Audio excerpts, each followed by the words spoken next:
গঙ্গার মৃত্যুফাত থেকে ফিরে আসার পরও যেন শান্তি নেই কুসুমের জীবনে, বরং এবার শুরু হতে চলেছে আরো ভয়ঙ্কর এক অধ্যায়।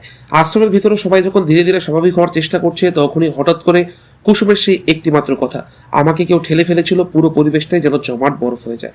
এই একটা বাক্যে কেঁপে ওঠে রাজশেখর গাঙ্গুলি, চমকে ওঠে আশ্রমের সবাই। আর সবচেয়ে বেশি আতঙ্কিত হয়ে পড়ে সীতমা। তার চোখের কোনো হঠাৎ করে ভয়ের ছায়া, কারণ সে জানে এই সত্যি যদি বেরিয়ে আসে তাহলে তার সমস্ত খেলা শেষ। কিন্তু কুসুম তখনও দুর্বল, তার চোখে মুখে ভয়ের ছাপ। সে ঠিকমতো মুখটা দেখতে পায়নি। এই কথাটা বলতেই যেন সীতমা কিছুটা স্বস্তি নিঃশ্বাস ফেলে। তবু বিপদ যে পুরোপুরি কেটে যায়নি সেটা সে খুব ভালো করে বুঝতে পারছে। অন্যদিকে আয়ুষের ভেতরে তখন আগুন জ্বলছে, তার চোখে স্পষ্ট প্রতিজ্ঞা, যেই হোক আমি তাকে খুঁজে বের করবো। আয়ুষের এই রূপ আগে কেউ দেখেনি।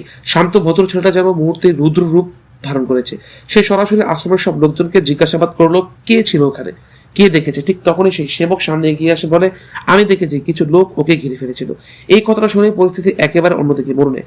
রাজশেখর গাঙ্গুলি রেগে আগুন হয়ে ওঠে, মানে এই একটা পরিকল্পিত খুনের চেষ্টা। আশ্রমের পরিবেশ মুহূর্তে তদন্তের ময়দানে পরিণত হয়। সীতমা তখন ভেতরে ভেতরে ভেঙে পড়ছে, কারণ তার পাঠানো গুন্ডারা ধরা পড়ে গেলে তার সব ফেসে যাবে।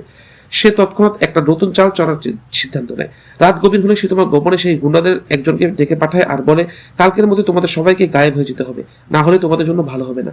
কিন্তু সে বুঝতে পারে না এই কথোপকথনটা কেউ একজন আড়াল থেকে শুনে ফেলেছে, আর সেই মানুষটা আর কেউ নয়, অনুশ্রী।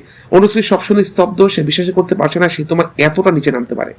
এবার সে কি করবে? সত্যিটা প্রকাশ করবে নাকি চুপ থাকবে? অন্যদিকে কুসুমের শরীরে ধীরে ধীরে সুস্থ হলেও তার মনটা ভেঙে পড়েছে। সে বারবার একটা কথাই বলছে, আমার সন্তানের উপর কোনো বারবার আঘাত আসছে।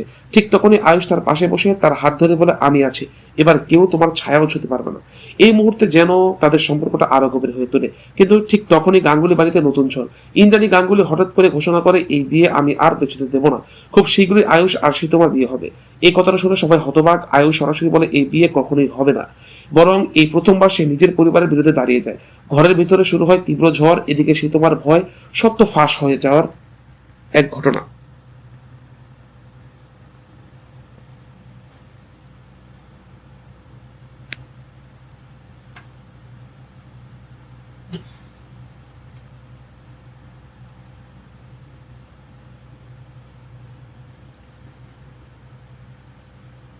অন্যদিকে আয়ুষের রাগ কুসুমকে মারার চেষ্টা, আর মাঝখানে দাঁড়িয়ে কুসুম, সে এখনো জানে না সামনে তার জন্য অপেক্ষা করছে আরো বড় বিপদ।